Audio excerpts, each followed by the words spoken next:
What's up, Squiplings? I'm still workshopping the contestant name, but welcome to episode 2. I'm sure you're all wondering how you did, but before we get to that, I've got to introduce this episode's co-host, none other than the water chestnut himself, Voy. How are you doing, Voy? Hey guys, do you know that water chestnuts aren't actually made of water? That's because you need water to live, and I'm pretty much dead inside. Oh, well that's terrifying. Alright. So anyway, the prompt this round was create a terrible advertisement for a product or service, and the word limit was 17. This change unfortunately eluded a couple of you, despite its presence in both the video and the submission form, so we still had 4 people break the word limit, which is less than the 6 last time, but still proportionally higher, so shame on you. We had a VPR of 32.67, which was higher than last time, so unshame on you. Yay! This was due in no small part to our amazing 27 Supervoters. Stealthy Septile, Imaginary Neon, Not Goatman, Natural Splatnadian Enemy 1234568, Lutzboy, Strenatos, Skippery 45, OG Frag, Cyan OSC 13858, Raining, Quickster, Thick Ant, Unbihexium Fan, Raziki, A Random Contestant, Shadow Empress, Mazwat, Dry Ruins, Jdude, Keysmash.python.exe, Stefan12387, PC36 Thorn, Jokingly Evil 56952, I Am Stonebone, Sick Toabu, A Lot of Ants, and Kpan400. Okay, so now for the juicy part. Who won? Well, in Squip chat, Stonebone asked an interesting question. If animals responded to Squip, which one would place highest? And Sebastian Foxington had an interesting answer. Was he correct? Well, no. He placed 27th. But we did have a fox in the top 3. And in fact, the entire podium happens to be made up of animals, with a fox, a lizard, and a bunny. It's all furries. The furries are taking over. Send help. Pink Bunny's round-winning response was, all new remotes can change the volume of anything. Trusted critics say... The Cocoa Quartz in second said, do you want to be responsible for the death of millions? Try our new antibacterial soap. And Faux Fox in third said, need organic fertilizer? 100% natural? It's easy, just lay within your garden. Forever. Well, go on. Decompose. Word Nerd Bird in 5th said, do you suffer from hemorrhoids? Wish they'd be gone for good? Tough luck, subscribe to Spotify Premium. Which is a hilariously different direction than anyone else took, and they were rewarded for it. Chad in 7th said, wanna spice up your vocabulary? Buy the swear word dictionary. Here's a sneak peek. In 10th, we have 2016 BMW i8 with a car-themed response, go figure. Jimmy's Used Autos, now offered with 0% interest. Literally, nobody's interested in our stupid cars. Please buy.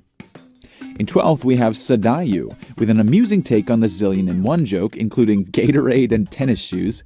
I'd also like to congratulate the Upgrader and Dylan Morris Squared for being the only 2 people to go from 2 lives back up to 3 this round, and Dylan was a late joiner. Sable in 15th had my personal favorite response of the round, Whiteout. And rounding out the prize zone, we've got Melon Slice, telling people to pour water on their hard drives. Just barely missing out on the prize zone, we have Lucky, who alphabetized their organs and put their appendix above their brain, and Stealthy Septile, whose encyclopedia knows where you live. The person who would have been in 26th is Cookie, but they and a Nub sent extremely obvious cheating votes to me, 10 minutes apart from each other, where they put each other's responses at the top of their mega vote, so they've both been automatically eliminated from the competition. The real 26th placer is Neo Selkit, who is offering rat poison in multiple delicious flavors. Despite only being the 2nd highest placing fox, Sebastian Foxington put up a really funny response. Nonchalant advertising on planes. I love having word bomb on my laptop. Haters arrested me for terrorism. In 30th, we have a player who has admitted that they are throwing every round, and they still have yet to lose a life, making an apple-bottom jeans joke. I've gotta respect the success. In 31st, Marbles32 said, "Here at Jackson's Advertisements, we can ensure your ads will get all the airtime you need." And in 34th, it's our wonderful co-host Voy. How are we going to beat the host bias allegations now? It's okay. I made sure all the wire transfers were heavily encrypted. Oh yeah. Is it true that you hold body parts for ransom? Nobody knows. Get it? Because knows and no knows, like they sound the same. I regret hiring co-hosts. Anyway, Sinblitz is committing vehicular manslaughter, PC36 is enslaving the Oompa Loompas, and Toad is advertising with a beautiful haiku. Are your words too long? Buy short words, learn what mean book. You will get more monosyllabic. In 45th, we have Kitchen Gun. In 46th, we have Average User giving you free sick days with anthrax. In 48th, we have Everest with an absolutely hilarious descriptive answer. 100% alcohol hand sanitizer. Perfect for disinfecting wounds. Let's clean this person's paper cut. In 52nd, Wasato gives a suspiciously specific disclaimer. In 54th, Arch also commits indirect vehicular manslaughter. In 57th, Sodium Hydroxide. Do you hate advertisements and wish you could get rid of them? Me too! Advert abruptly ends. Intersecting Planes said, and why would I need a portable airbag? The speeding car I've sent to your front door. Thundercube made a dastardly reference to the Cannon Plague, Shimmering Stars made a dastardly reference to diarrhea, and Bobby B made a dastardly reference to survivorship bias.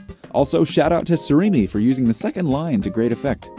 In 71st, we have previous round winner Lashana Ball forcing people to eat yummy staples. In 74th, we have Sergeant Snivy with a response reminiscent of a Serdian podium response. How meta! And in 79th, Convex is making people break their legs. So that brings us to our final 10 survival spots. If you haven't seen your name yet, you should be scared. Ooh! Our final safe spot goes to KP, with a very meta response that I'm delighted to see survive. Sadly, Birdboy73 comes just one spot short. For those of you who don't know, sandblasting is when two people submit very similar responses to a round and both lose score because of it. KP can thank Cookie and a Nub Nub for cheating, because if they hadn't, the death region would have been one spot higher and he would have lost a life. So sadly, this means that if you haven't seen your name yet, you've placed in the death region. This is the final round where I can say nobody is eliminated, so everyone on this list, except for the cheaters, is eligible to submit to round 3. While we scroll through the rest of the list, Voy is going to read off some of the zestiest responses from down here. 102nd is Frozen Mods with Tire you kids, we will take your children and only give them back if you pay. 109th is Dylan I guess with Malaysian Airlines, the plane goes low, your soul goes high. 133rd is Imaginary Neon with Are you scared of dying alone? Then strap a bomb on your chest and fear no more. 135th is The Squip Lunch Lady with Buy Now. 145th is Locatio with For Sale, Baby Shoes Never Worn. 152nd is The Oyster with This is the Scrimplow, an amazing tool for when you must poo. He will always be there. 165th is Egg with Drugs. 170th is Unbehexium Fan with If you buy my Save Rice, you get a bomb to your house. 175th is Anthony Sucks at Gaming with But Schwarzenegger, you can have it your way. No, get to the Whopper! Lying on the sidewalk outside Burger King. And finally at 179th is BookTube 2000 with Memes, a card game disguised as malware. Alright, now that those are out of the way, one last reminder that this is the last round that you can late join in. So if you haven't joined yet, this is your only chance. Alright, now for some fun statistics. Every single response that contained the word Squip or weRDM died. Stop trying to be meta. Also, we only had one response trying to willfully misinterpret the prompt this time. It was OG Frag interpreting product as the result of a multiplication problem, and they placed 4th from last. A noble death, fighting for what they believed in.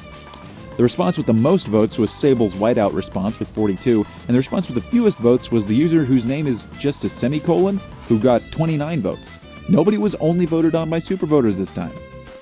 The most controversial response was Locacio's for sale baby shoes never worn copy pasta, which I assume is a split between people who've never heard it before and people who have.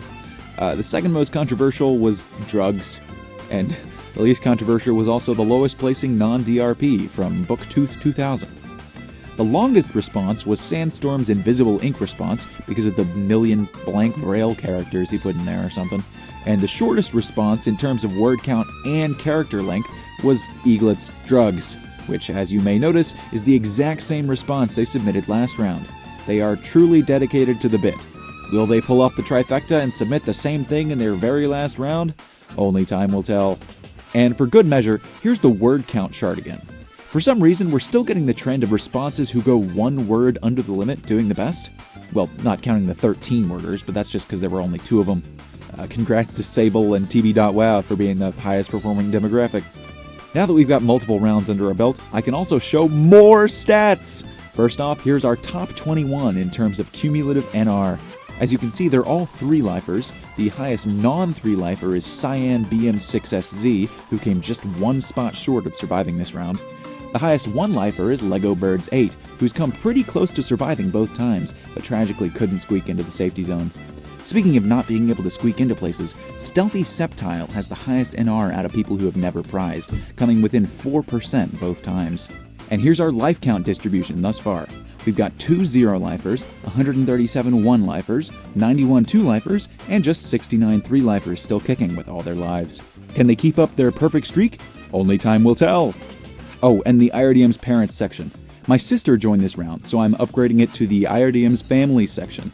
And sadly, everyone but my mother died. And she only survived by 2 spots, so I think maybe genetics aren't real. Alright, that's all the statistics I have for you today. Before I get to the prompt, I have a few things I need to tell you. First, please start using curly quotes instead of straight quotes. The straight quotes cause errors in my calculator and make everything more annoying to deal with, and occasionally lead to your response being improperly recorded, like what happened with TB.wow this round. Also, as you may have seen in the leaderboard, we did still have 1 response redacted. I rigorously checked every response as they came in this round, and ended up rejecting 3 of them by email. But a certain someone wrote a response that used an inappropriate new-gen slang term that I was too unk to understand, so I didn't catch it, and only found out about it once voting was out. So I am really not feeling charitable anymore. If you submit an inappropriate response, this means responses with sexual content. Your response will be rejected, and you will be automatically eliminated from the competition. If you're unsure if a response counts as inappropriate, send it to me on Discord before you submit it to the forum, and I can verify it for you. I have no mercy left in my bones. Alright, the round 3 prompt. If you've been checking the Discord, you already know what it is. Since this is the first round where contestants can be eliminated, the prompt is a little morbid. What will your famous last words be? The word limit is 19, and the responding deadline is Saturday, April 25th at 9:33 p.m. EDT in about 7 days. The form to respond is in the description. And here are your example responses. Thanks again to the splendiferous Lemon Venom for drawing all the graphics and the thumbnail. I sure hope this sentence doesn't get cut off.